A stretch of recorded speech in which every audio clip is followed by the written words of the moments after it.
Après avoir traité les pages noires de son histoire, la fiction française part à la conquête de l'actualité. En France, le cinéma et la télévision n'hésitent plus à traiter des scandales politiques et des affaires courantes.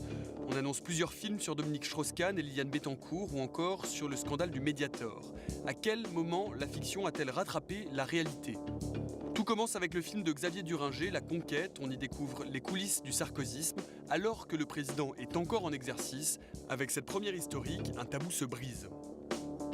Avec ce film, on a fait sauter, c'est vrai, les verrous, on a défoncé les portes, parce que Nicolas Sarkozy a changé un petit peu les donnes et les codes de la politique. Il s'est mis en scène, véritablement, pratiquement comme un acteur. Je serai le ministre de l'actualité et je vais y aller à fond. Hein, à fond. Nous avons 5 ans devant nous, hein, c'est-à-dire rien. Il y avait sans doute une autocensure, c'est-à-dire la crainte quand même d'égratigner le pouvoir. On n'a pas du tout l'indépendance anglo-saxonne. On est un peu en retard, les pays latins, là-dessus. On a un rapport au pouvoir qui n'est pas le même. Les groupes audiovisuels, les chaînes, les productions dépendent des pouvoirs publics. C'est le signe que les mœurs changent, hein, je pense, hein, et que toute une partie du tabou qu'on associe au monde politique bascule.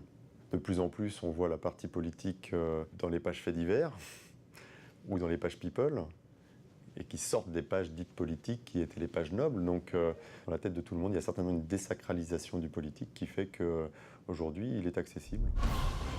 Pourquoi me détestez-vous ?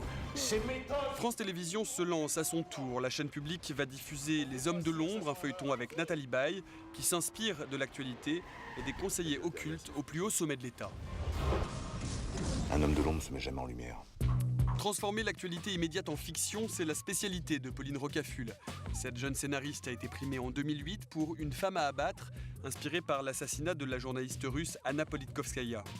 Depuis, elle multiplie les projets sur l'actualité sensible, comme avec Un piège afghan, qui traite de la présence de l'armée française en Afghanistan.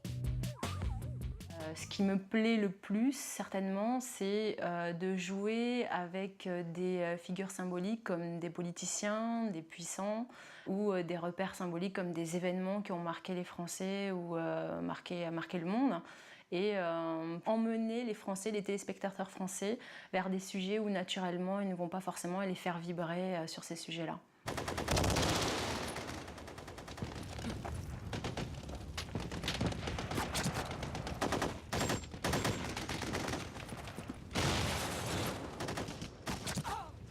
La principale difficulté quand tu écris une fiction politique, c'est de créer un équilibre entre la dose de politique ou de pédagogie ou de complexité d'un sujet que tu mets dans ton film et la dramaturgie, l'émotion, de façon à intéresser et à créer un sentiment d'addiction chez le téléspectateur. C'est-à-dire, en gros, arriver avec un sujet complexe à faire de l'audience, parce que c'est quand même le but.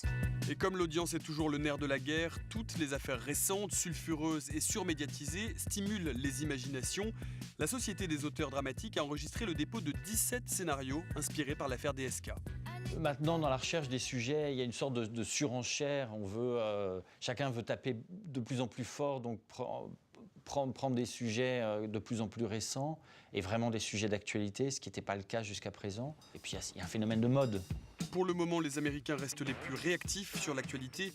La preuve, le 21 septembre dernier, la chaîne NBC diffusait un épisode de New York Unité Spéciale très clairement inspiré par l'affaire DSK, à peine 4 mois après les faits. Sorriso per la camera. I thought in America you were innocent until proven guilty. But you let them take my picture. Freedom of the press, baby.